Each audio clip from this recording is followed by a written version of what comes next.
আপনার এত বড় সাহস, আপনি আমার গায়ে হাত তুলছেন? একে হাত তোলা বলে না, এটাকে বলে স্নেহের স্পর্শ। হাজার হোক তুমি আমাদের বাড়ির নতুন বৌমা, তাই না? আমাদের পরিবারের নতুন বৌমা। আমার তো কর্তব্যের মধ্যেই পড়ে তোমাকে আশীর্বাদ করা। হ্যাঁ, এই তো আমি ছুলাম তোমাকে, আশীর্বাদ করলাম, তাই না? আর যদি আমি শাসনও করি, তোমাকে ধরো শাসন করে হাত তুললাম, তাহলেও হয়তো এখানে যারা গুরুজনরা আছেন তারা কেউ কিচ্ছু বলবেন না। কারণ যাই হোক না কেন, আমি তো তোমার কাকি শাশুড়ি। তুমি মানো আর নাই মানো, তুমি আমাকে ভালোবাসো কিংবা ঘেন্না করো, আমি তোমার কাকি শাশুড়ি। এর আগেও তোমার জায়েরা যখন এসেছে তাদের তো আমি আশীর্বাদ করেছি। তোমার দুই যা দেখো না, আমি ওদেরও তো এই তো ছুঁলাম। ভালো থেকো, বেঁচে থেকো, হ্যাঁ ভালো থেকো গো। হ্যাঁ, এই তো ওদের সকলকে ছুঁলাম। কই ওরা তো এরকম তেলে বেগুনে জ্বলে উঠলো না। তুমি তো এমন করলে যেন কারেন্ট খেয়ে গেছো আমি ছুঁলাম বলে। তাহলে তুমি বোধহয় সত্যি কথা বলছো না, তাই না? মিথ্যা কথা বললেই তো মানুষ এরকম করে। বলছে নাই তো, একদম সত্যি কথা বলছে না।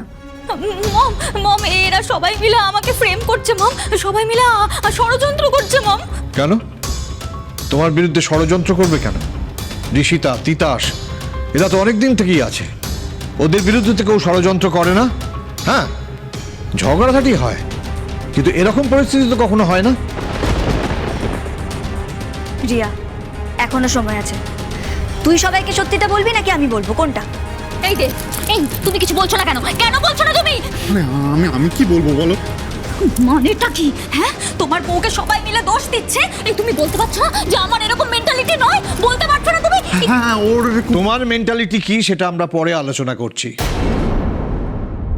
টিয়া, আমার তো সকাল সকাল ঘুম ভেঙে যায়, তাই আমি চৌবাচ্চায় জল ভরতে এসেছিলাম। হ্যাঁ, এই দেখো তুমি আবার চৌবাচ্চায় জল ভরতে গেলে কেন? একেই কালকে হাত টাত পুড়িয়ে একসা কাণ্ড করেছে, তার মধ্যে যদি খোঁচাখুচি লেগে রক্ত বেরিয়ে যেত তখন কি হতো বলো তো? হ্যাঁ, মানে আমরাই তো না, না, তোমরা করো আমি জানি, কিন্তু এখন থেকে তো আমিও এই বাড়ির বউ, এই দায়িত্বটা আমারও।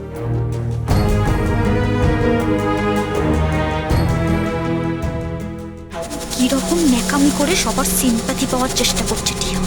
আমি কি করে এমন বোকামো করলাম? কেন খেয়াল করলাম না টিয়া আমাকে দেখছে? আমি কি করছিলাম সেটা বড় কথা নয়, বড় কথা হচ্ছে রিয়া কি করছিল। আমি তো দেখেছিলাম রিয়া সকালবেলা ঘুম থেকে উঠেই ওই নোংরাগুলো আমাদের চৌবাচ্চায় ফেলে দিয়েছিল। আর তারপরেও কি করলো? তারপর ওই নোংরাগুলো নিয়ে ও সাত তাড়াতাড়ি গিয়ে নিজেদের দিকটা ছড়িয়ে দিল, যাতে আমরা তোমাদের দিকে আঙুল তুলতে না পারি।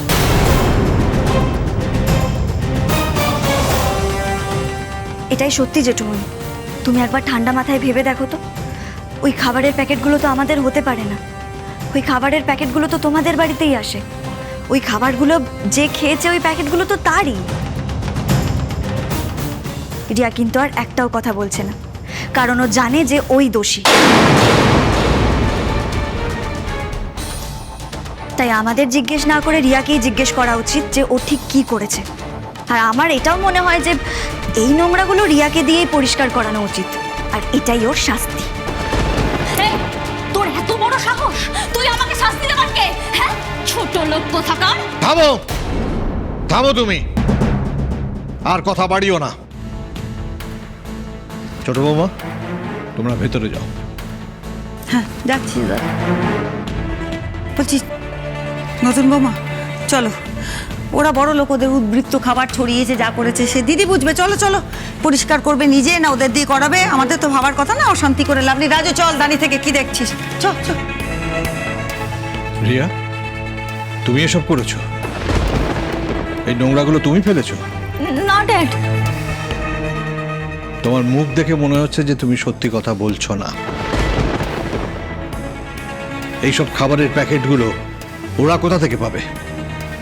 দেব, হ্যাঁ বাবা, আমি রিয়াকে দেখেছিলাম সকালবেলা কয়েকটা প্যাকেট নিয়ে বেরোতে। না মানে ওই ঘুম চোখে ছিলাম তো, ওই প্যাকেটগুলোই কিনা সেটা বলতে পারবো না। সত্যিটা যখন বলেই ফেলেছিস তখন শাক দিয়ে আর মাছ ঢাকিস না। রিয়া, এই সমস্ত নোংরা তুমি পরিষ্কার করবে। ড্যাড মানে আমি না, আমি কোনো কথা শুনতে চাই না। তুমি পরিষ্কার করবে। এই সমস্ত অন্যায় আমি কিছুতেই মেনে নেব না। ঋষিতা, তিতাস, তোমরা কেউ ওকে কোনো হেল্প করবে না। বাড়ির লোকদেরও বলে দেবে ওকে যেন কেউ হেল্প না করে।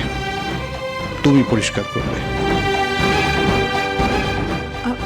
শোনো শোনো, বলছি যে ও তো ছোট, ও কি এতটা পারবে করতে? তাহলে তুমি করো। এই যে এতক্ষণ ধরে ছোট বৌমার নামে যা খুশি তাই মিথ্যে ঝুড়ি বললে, তা তুমি করো। কি বেরোলো যে আমাদের বাড়ির সবাই দোষী। শোনো স্নিগ্ধা, কথা একবার ছুঁড়লে না সেটা আর ফেরত আসে না। এবার থেকে যা বলবে সেটা ভেবে চিনতে বলো। আর তুমি তো ওকে সবসময় সাপোর্টই করে গেলে। তাহলে করো, তুমিই করো। আমি? হ্যাঁ তুমি। বেশ, আমি করব।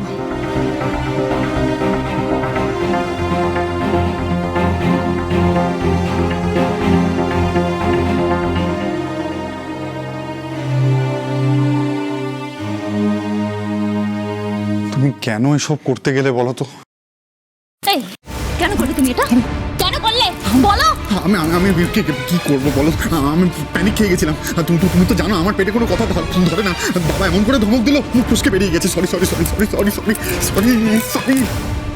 যাও যাও, এখনই পরিষ্কার করো। সব কিছু তুমি পরিষ্কার করবে, যাও। ঈশ্বর, কি বলছো? রিয়া রিয়া, আমার কোমরে খুব ব্যথা। এক কাজ কর না, তুমি করে নাও না। এই দেব, তুই ওখানে কি করছিস? ওপরে আয়। হ্যাঁ আসছি বাবা। বাবা ডাকছে, তুমি একটু প্লিজ করে নিও। হ্যাঁ প্লিজ প্লিজ। এক মাঘে শীত যায় না টিয়া। ইট মেরেছিস তো, এবার দেখ পাথরের ঘা কেমন লাগে।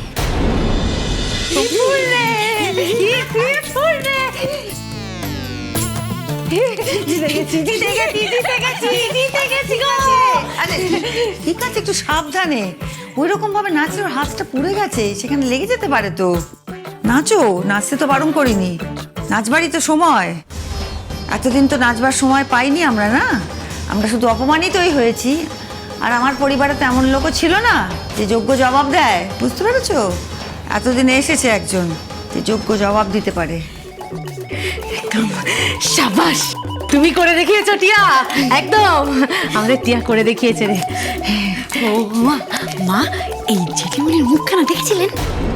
হ্যাঁ দেখেছি তো বটেই, দেখেছি। তোমরাও দেখেছো নিশ্চয়ই। যেটা দেখবার জন্য আমরা এতদিন অপেক্ষা করেছিলাম, যে গোহারান হারলে দিদির মুখটা কেমন হয়। এতদিন গরিব বলে যা নয় তাই বলে অপমান করেছে। আমরাও হয়তো যোগ্য জবাব দিতে পারিনি, হয়তো রাগারাগি হয়েছে, ঝগড়া হয়েছে। কিন্তু আজ সব সীমা ছাড়িয়ে দিয়েছে ওই ছোট বৌমা ওদের। ছি ছি ছি, শ্বশুরমশাই দাঁড়িয়ে রয়েছে, শাশুড়ি রয়েছে, কোনো মান অপমান জ্ঞান নেই। যা নয় তাই বললে, এমনকি আমার হাতটাও চেপে ধরলে। খুব ভালো কথা। আমার তো এখন দিদির জন্যই চিন্তা হচ্ছে। ও মেয়ে না দিদিকেই মাত দিয়ে দেয়। জানি না আজকে নিজে ময়লা পরিষ্কার করছে না দিদিকে দিয়ে করাচ্ছে। যাকে আমার ভেবে কী লাভ? আমার পরিবারে একজন এসছে যোগ্য জবাব দেবার, ব্যাস আমার তাতেই। অবশ্য তুমি আবার ভেবে বসো না যে তোমার যোগ্যতার মাপকাঠি হচ্ছে ওই বাড়ির বউকে শায়েস্তা করা। তা নয়, চাকরি তোমাকে একটা ভালো খুঁজতেই হবে, তা নইলে আমার মন পাওয়া যাবে না, বলে রাখলুম।